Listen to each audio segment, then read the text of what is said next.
Hey guys, what's up? I wanted to make a video. I wanted to take a break from the how to build videos for a minute and talk about Clan Boss. Clan Boss seems to be a spot of confusion for a lot of players, and even players that have been playing the game for a little bit. I think with there being so much to take in this game and in these types of games and in this game in particular, it can be a little easy to feel like Clan Boss is something that you just don't have the time to learn right now, or maybe like it's a little too complicated, and maybe you have people in your clan that are doing millions of damage per key and you don't know how they're doing it.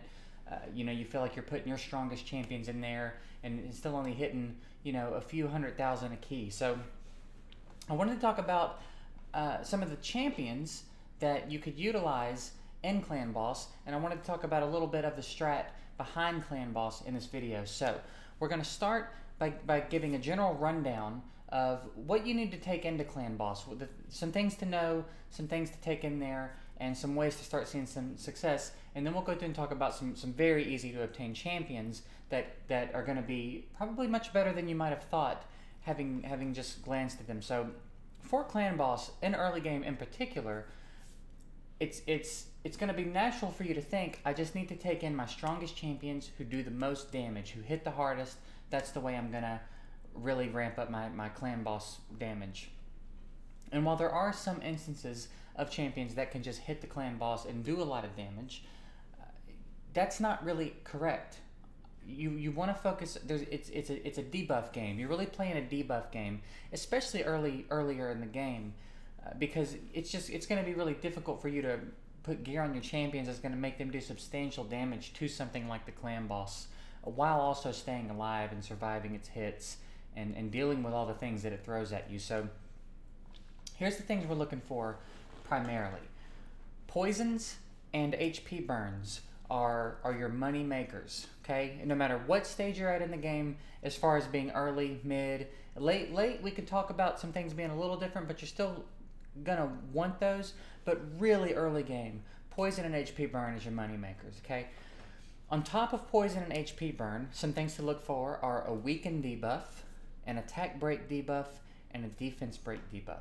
Okay, those are all the debuffs you want to bring into a Clan Boss fight. You can't stun him, you can't freeze him, you can't sleep him, you can't slow him. Okay, so weaken, poison, HP burn, attack break, defense break. These are the things that we want to bring in that can be effective. Now, if you can't bring in all of that, that's okay. But what you really want to think about bringing in is poison and HP burn, because that's where your damage is going to come from. And then on your team, you want to try to have some speed, and you want to have somebody that can help you turn cycle a little bit. So maybe somebody speed buffing, maybe somebody attack bar boosting.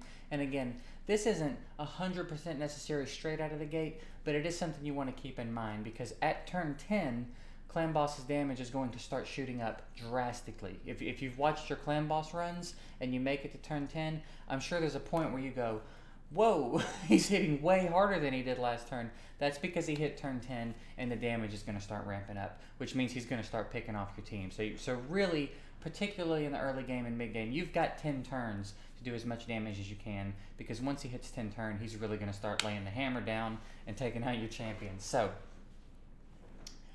I want to talk about some champions. I've gone through and I've looked at every uncommon and every common in the game, and I've taken a few notes of some of the champions that I think are going to be helpful, because I think a lot of people, again, are under the impression that they just need to put their strongest champions in there, or that if you've got a team full of epics or a team full of legendaries, that somehow that's going to bring you some success, and that's not the way Clan Boss works. It's really not the way anything in the game works. The legendaries are nice and the epics are nice, and they absolutely have their uses, and some of them can be game changers in many different ways, but the answer to solving problems in games like these is not a team full of legendaries, team full of epics, etc. It is about composition, it's about strat, it's about understanding mechanics and putting together a team that best takes advantage of those mechanics the best way that you can come up with in a team that you put together. So let's go ahead and get into some of these champions that, again, uncommon and common are the only ones we're going to be talking about here. There are a few that do some of the things I talked about, but I didn't feel like they were worth mentioning because they didn't do quite enough, honestly. But let's get into it. I don't even remember what their pictures look like. I just remember their name. Fireblade. Fireblade is a banner lord. She's an uncommon. She's an attack champ. And her first skill, she does in a decreased attack debuff for 2 turns. So this is going to make it where the clan boss does very little damage to your team for 2 turns. And it's on her first skill, which means she's likely going to be able to keep it on him, right? She's only got 2 skills to cycle through, okay? And this one's going to be on a 4-turn cooldown or a 3-turn cooldown if you skill her up, which means she's going to be using her first skill a lot, which means she's going to be able to pump out a little bit of damage, and she's going to keep a defense break, or I'm sorry, an attack break on the clan boss, which is going to drastically change the amount of damage coming in on your team, which means it's going to be easier for you to survive, right? Okay, so first turn attack break, it's nice. Second skill, attacks one enemy 3 times. Each hit has a 30% chance of placing a 2.5% poison debuff for 2 turns. That means with this skill, she has the potential to land 3 individual poison debuffs, right? So poison does damage based on his max HP. And so the more of those you can stack on him, the better, right? Up to 10. You can stack 10 debuffs on him total. So here, she can be responsible for 3 of those, and skilled up she can do it every 3 turns. And it won't be hard to skill her up. You just burn through your green shards, and you will come across most of these champions on a pretty regular basis. So skilling her up will not be that difficult. So one important thing to keep in mind is you want a runer to do damage. You want to keep a little bit of damage in mind, but you primarily want her landing the poison and the attack break. So you're going to want to emphasize accuracy on her a little bit. So as I go through these champions, I'm going to give you a real quick rundown of kind of what you want to focus on as far as what stats to pay attention to. I'm going to try not to make this video insanely long, but I do want to give you a little bit of guidance on each one of these champs. So accuracy. Accuracy is her primary stat, and then you want her to be fast, and then you want her to have attack. Don't worry about crit rate, crit damage right now if you're earlier in the game. It's harder to rune for that many, or I'm sorry, harder to artifact someone for that many stats. So for her, you want to focus on 3 stats. So accuracy sets, speed sets, attack sets, and you want to focus on getting her accuracy, her speed, and her attack percentage up. And then anywhere you can find HP in your substats, that's a nice bonus. You could even throw HP sets on her, but still focusing on the attack sets, right? So she gets a little boost to her HP, so she can take a little bit more of a hit, but focusing on her attack and the stats themselves, okay? So that's one. Another one in the Banner Lords is a common, believe it or not, swordsman. He's only got 1 skill, but it's a 2-turn defense break. So that means every time he goes, he's going to be putting up a defense break. So sure, he's not going to be pumping out a ton of damage for your team, but what he is going to be doing is keeping a defense break up so that everybody else on your team that is attacking can be doing damage. Now, he is just a common, which means it's going to be a little bit harder to put artifacts on him that are going to keep him alive, but if you just feel like you have absolutely nothing else in your champion box, here's your first turn defense breaker, okay? I'm not recommending that you use any of these commons. I think it's almost a guarantee that between the uncommons I'm going to show you and what you already have in your champ box for rares, epics, and potentially legendaries, you're going to be able to put together a team. I just want to show you that these things exist, right? So if you are completely out of options and you have nothing else, I'm showing you the commons as well. Now the uncommons, you could actually get some utility. You could actually get some real use out of, like the one I just showed you, Fireblade. She would be great in Clan Boss. Okay, she's going to be great, and she'd be good for a while. She would be kind of hard to replace. If that was a 5% poison debuff, it would be even crazier. But the fact that she can stack 3 at once, you can't shake a stick at that, right? So him, standard attack with a little bit of speed and probably some tankiness because, again, his base stats are all very low. So you just want him to stay alive, and you want him to have some accuracy. You want him to be able to land that defense break because that's the whole reason he would be in the fight, okay? Again, I'm sure you can find a better option. I'm just kind of making a point that these things exist down here. Here's another one, a 75% chance of placing a decreased defense debuff for 1 turn. There it is. You skill him up all the way, it's a 100% chance. So he'll keep a defense break on the clan boss as long as you put the accuracy on him to land it. And again, just rune him up to survive a little bit, do a little bit of damage, and be as fast as you can. Not recommending he's a common, just showing you it exists down here if you feel like you have no other options, okay? So that's it for the Banner Lords. We're going to go into the Sacred Order. In the Sacred Order, we have the Outlaw Monk.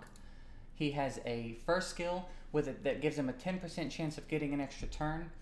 Fully skilled up, he has a 1 in 4 chance of getting an extra turn, which is only going to cycle his cooldowns more so that he's able to do this. Now this is a 3-turn cooldown skilled up, and the fact that 1 out of basically 25%, well 25% of the time, he's going to give himself an extra turn with this skill means he's only going to cycle this faster, and he's pumping out 2 5% poison debuffs for 2 turns. Okay, you put 2 of these on your team, and it's Poison City, right? And again, he's an uncommon. You burn through enough green shards, you can get 2 of these, you can build them up, and you can skill them up. Okay, and something to keep in mind with everybody that I'm showing you here. You can build them up to 5-star, okay? You don't have to, most of them, I don't think any of them have to be ascended to be effective, because generally everybody I'm showing you is really just in there to have accuracy. They're really just in there to land debuffs, so you don't have to ascend any of them. You can level them up to 5-star, get them up to level 50, put some decent gear on them so they can survive and land their debuffs, and then when you start to pull champions and outgrow them and replace them, now you've got 6-star food already made, right? So you're putting yourself ahead of the game in a few ways. One, you're going to be doing clan boss damage much earlier than a lot of other players, and I think a lot earlier than a lot of people expect to be able to do the type of damage you're going to be able to do. And you're also getting ahead of the curve building 6-star food as you go, because you will eventually outgrow everybody that I'm showing you here, right? So there's really no downside to building these champions if you feel like you don't have anything else, and this will get you into the millions in clan boss easy. Okay, stacking poison damage is the way to get your numbers up in clan boss early and mid game for sure. Easy, right? So really cool little champion here, super effective in clan boss, and again, make him fast and make him accurate, and then give him a little bit of survivability, and if you want to try to get a little damage on him, that's fine, but really he just needs to be accurate, and he needs to be fast, and he needs to survive. Okay, that's going to be the general theme with most of what I'm showing you here. And then, what was the other one? I know the name. Right here. Another 1st-turn defense breaker. If you feel like you want to take a defense break and nobody, there's another one right there for you. Okay. And it's a common. They're there. These champions are down here. They're just getting overlooked. I think people tend to see a green border and automatically assume it's a useless champion.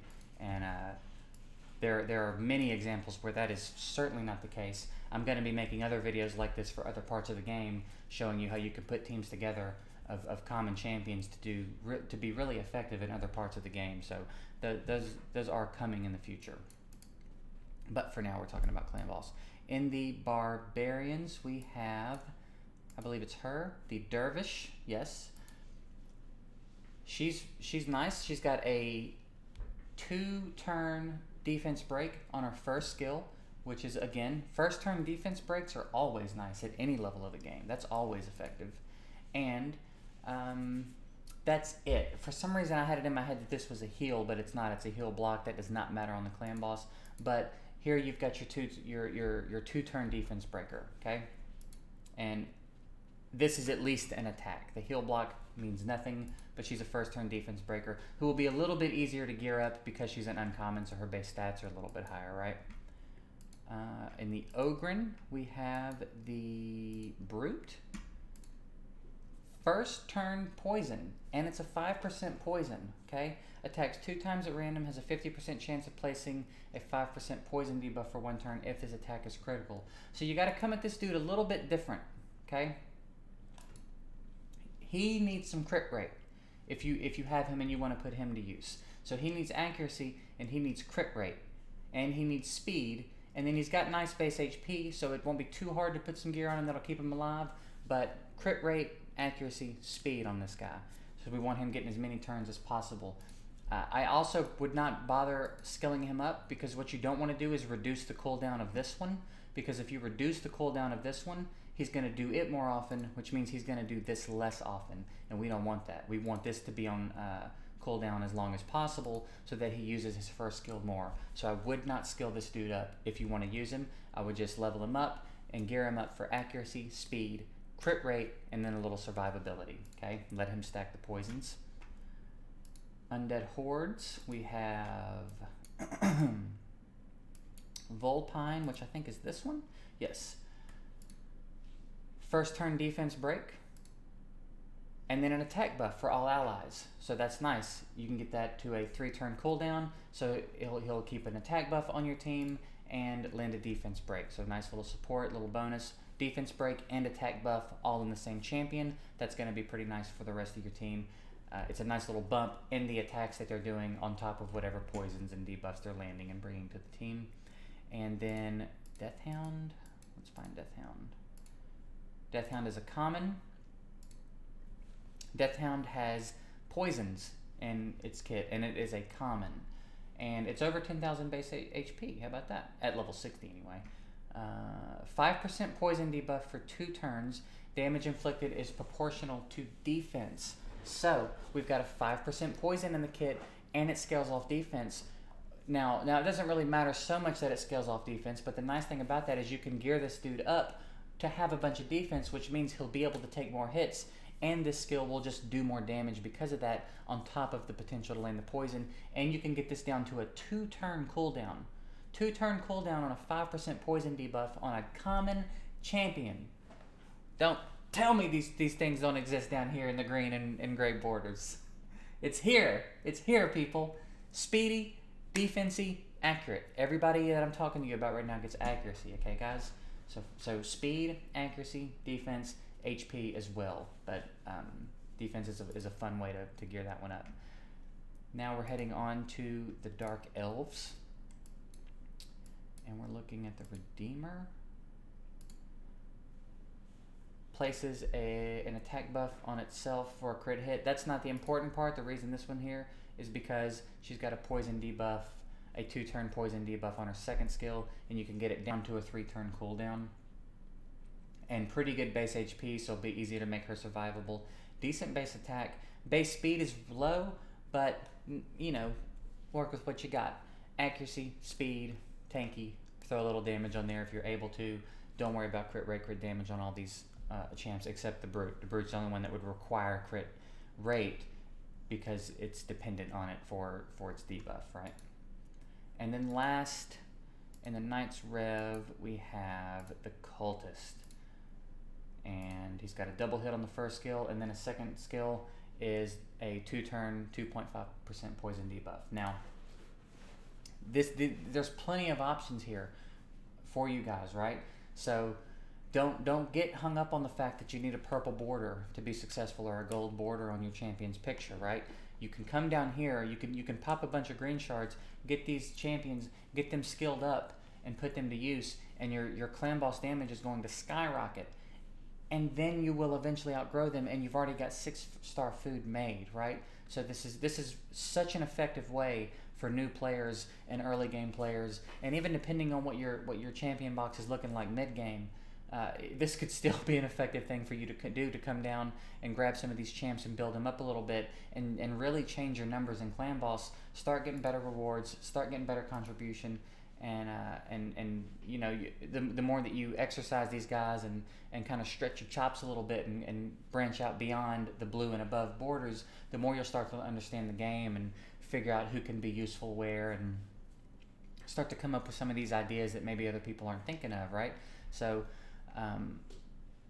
but you've got a lot of options here you can come down and put together. Again, you can be looking for other debuffs. You can be going through your champion box and looking at all your other champs and looking for weakens, poisons, defense breaks, attack breaks, speed buffers, attack bar boosters, healers, right? You get a team of 5, and everybody's doing something. I've got Apothecary on my clan boss team right now, and I'm not late game, so I don't have his masteries full, so he's doing literally nothing for me except speed buffing and attack bar boosting, and then single target burst healing every couple turns, right? He is 100% there for support, but it works because he's helping my team turn cycle, which means they're getting out the things they need to get out more. So play around with it, build some of these champions, figure out a composition that's working for you, and just keep pushing to get those numbers up, right?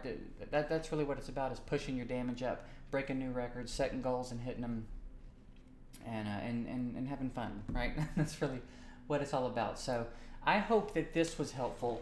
Again, I know that this is a point of confusion for a lot of players.